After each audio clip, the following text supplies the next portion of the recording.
The first thing you should do upon completing any new PC build is update the BIOS, and upon updating the BIOS, load the XMP or EXPO settings for your memory. At that point, you have the basics covered and you should be good to go.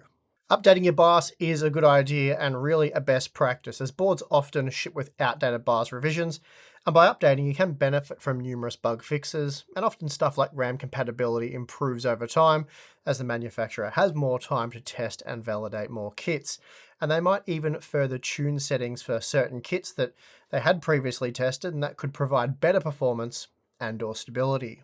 Now, depending on the memory kit you purchase, loading the memory profile in the BIOS can boost gaming performance quite dramatically, especially when compared to the official memory specifications. And let's talk a bit about that for a moment. But before we do, today's sponsor spot is brought to you by Antec and their brand new C7 ARGB mid-tower ATX case. This beauty costs just $140 US and is available in either a black or white design. But whichever model you choose, you'll be able to view all of your glorious hardware thanks to a 270-degree panoramic display featuring 4mm tempered glass panels. But it's not just about the aesthetics, offering a multi-directional air intake design with fine mesh paneling. The C7 also supports up to 10 fans and simultaneous installation of 360mm radiators in the top and side. Included are 3 120mm PWM and ARGB reverse fans, along with a single 120mm fan in the rear. Also included is a controller that can synchronize lighting effects and fan speeds with your motherboard. Installation's a breeze thanks to the screw-free and clip handle design, while the back connect motherboard interface allows for easy cable management. There is much more to the C7 ARGB, so for more information, please check the link in the video description. Okay, so memory specifications can be a point of great confusion for novice PC builders. This is because the official memory support that AMD and Intel note on their spec pages is often much lower than the memory you will see most gamers using, as well as reviewers and other PC enthusiasts. Generally speaking, AMD Zen 4 processors will comfortably run at DDR5 6000, and this has been deemed as the sweet spot because it's the maximum frequency that all processors can achieve while still allowing for a 1-to-1 ratio with the memory and memory controller of the CPU. But if you go and look at the product specifications page for a part such as the Ryzen 7 7800X 3D, AMD notes a maximum memory speed of DDR5 5200 when using 2 memory modules or sticks, each with a single rank, or 4 dual rank modules. But what's confusing here is if you scroll down the page, AMD then show that all of their gaming benchmarks are done using G-Skill's DDR5 6000 CL30 memory, with EXPO loaded of course. So what is it? Is the maximum DDR5 memory speed 5200, as the specs on the product page suggests, or 6000 as the footnote indicates is possible and probably even recommended for peak gaming performance?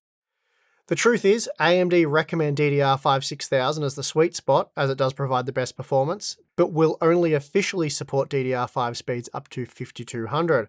So that means if you happen to be running into stability issues with memory speeds above 5200, that's sort of a you problem, and you'll need to dial down the memory speed. Realistically, all AMD Zen 4 CPUs should operate just fine at DDR5 6000, but there are other factors at play here, such as motherboard support and of course the memory kit itself. When Zen 4 first arrived, for example, running at DDR5 6000 on a number of boards was quite difficult, though those issues were eventually ironed out. I should also note that it's not just AMD who officially supports much lower speeds than they recommend or benchmark at. Intel does the exact same thing. So the question is, should you just play it safe and stick with the official memory specs, or go for the maximum stock performance with XMP and EXPO? Well, today we're going to find out with a few gaming benchmarks. As usual, all CPU gaming benchmarks will be conducted at 1080p using a GeForce RTX 4090. And if you believe yourself to be a PC enthusiast but don't understand why reviewers test this way, please check the videos linked in the description, as they explain the basics of CPU benchmarking and why things are done pretty well universally the way they are. Testing at 1440p or 4K just becomes an RTX 4090 benchmark, and at that point the data is completely useless, at least when discussing the subject at hand. Failing that disclaimer though, if you still believe CPU limited CPU benchmarking is useless, click away now. Okay, let's get into the graphs. Baldur's Gate 3 highlights what we've always known about Zen 4 processors. Those with 3D V-Cache are far less sensitive to memory performance. In this example, the 7800X3D saw just a 3% improvement when using the faster DDR5 6000 memory, whereas the 7700X enjoyed a massive 20% uplift. The 7700X isn't that dissimilar to the Intel processors though. The 14700K saw a 14% performance bump when going from the base spec memory to DDR5 7200, and the 12700K a larger 17% jump from the base spec memory, which is DDR5 4800 in the case of 12th gen, and then to DDR5 6400, which is a pretty common memory speed for 12th gen processors to achieve without compromising stability. The Last of Us Part 1 isn't a terribly memory sensitive title. The 7800X3D saw almost no change in performance from the base memory to the OC memory, and the same was also true for the Core i7 14700K. The 12700K was 8% faster with the higher clocked memory, and as we found in the past, the 12th gen processors are more memory sensitive than the 14th gen models, and this is due to the smaller L2 and L3 cache capacities of those 12th gen parts. Testing with Cyberpunk 2077 Phantom Liberty, we see a 4% increase for the 7800X3D with the faster DDR5 memory, and then a much larger 9% increase for the 7700X. Still, overall those gains aren't huge, and unless you need to push past 140 FPS, you'll probably end up being mostly GPU limited in this title, at least with these higher end CPUs.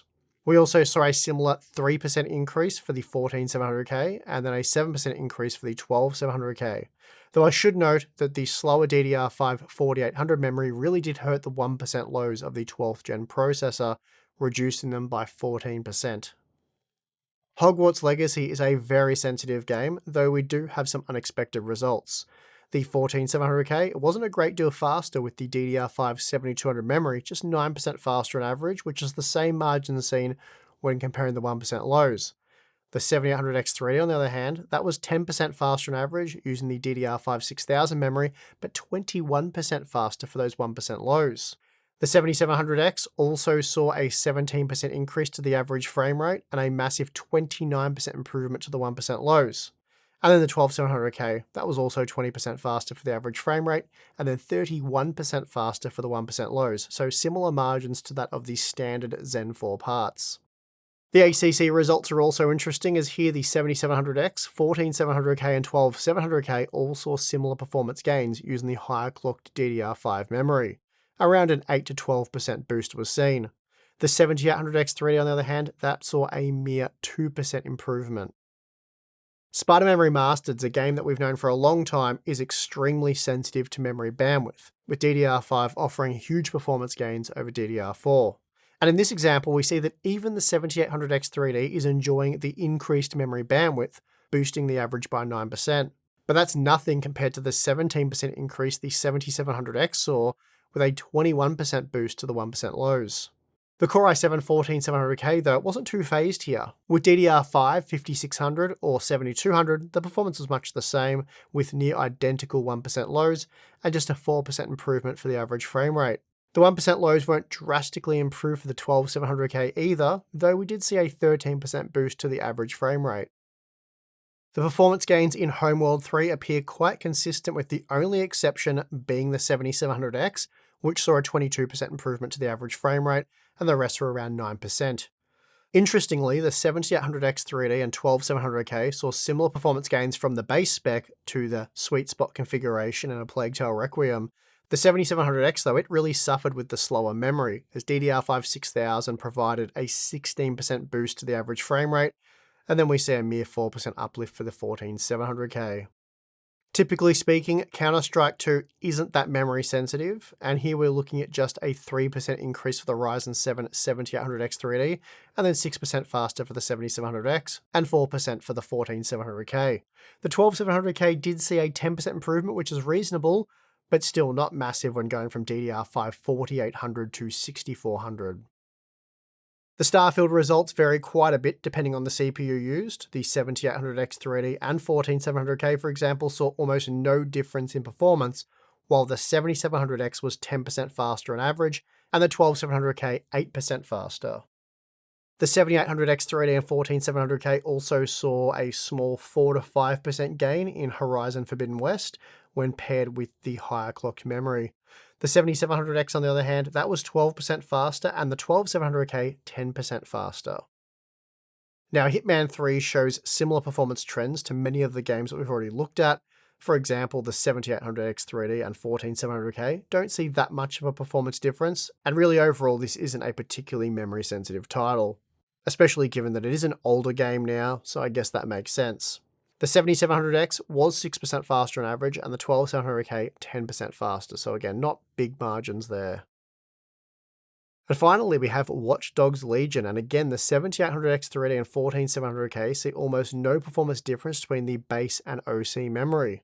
The 7700X, that was 9% faster, and the 12700K 13% faster, so some difference there, but again, it's not massive.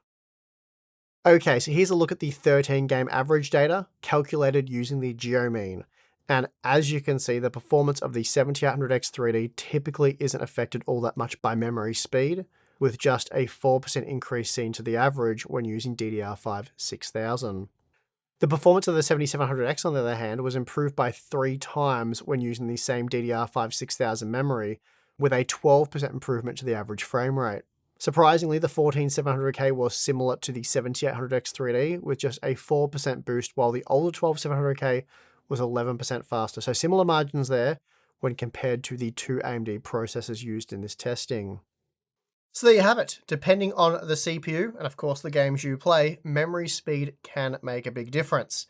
Now, I know there's the whole CPU limited, CPU benchmarking angle that will be a point of contention for some, but really, if your GPU, for example, can only render 60 FPS in Starfield at your desired resolution and quality settings, then the fact that your CPU and memory combo can deliver over 100 FPS, it's not terribly useful, at least not right now. Of course, you can upgrade your GPU knowing that your existing hardware can handle that upgrade. Those details aside though, the main thing to consider here is the price. How much does it cost to purchase the higher clocked memory?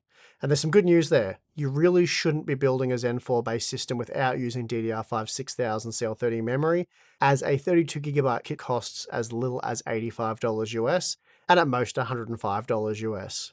Meanwhile, base spec DDR5 5200 CL40 memory, that costs $80 US, with the absolute cheapest 32GB kit of DDR5 memory you can get, it's 4800 CL46 stuff, it costs $70 US. So it really is an extremely small premium to pay, and I guess that's why we and AMD call DDR5 6000 CL30 sweet spot memory for Zen 4 processors. Likewise, DDR5 7200 isn't terribly expensive either at $115 to $130 US, and while at the extreme end that's an 85% premium, over the cheapest 32GB DDR5 kits we can find, you will see similar results with DDR5 6000 CL30 memory. So it still makes sense to get the more premium, higher clocked, lower latency memory kits.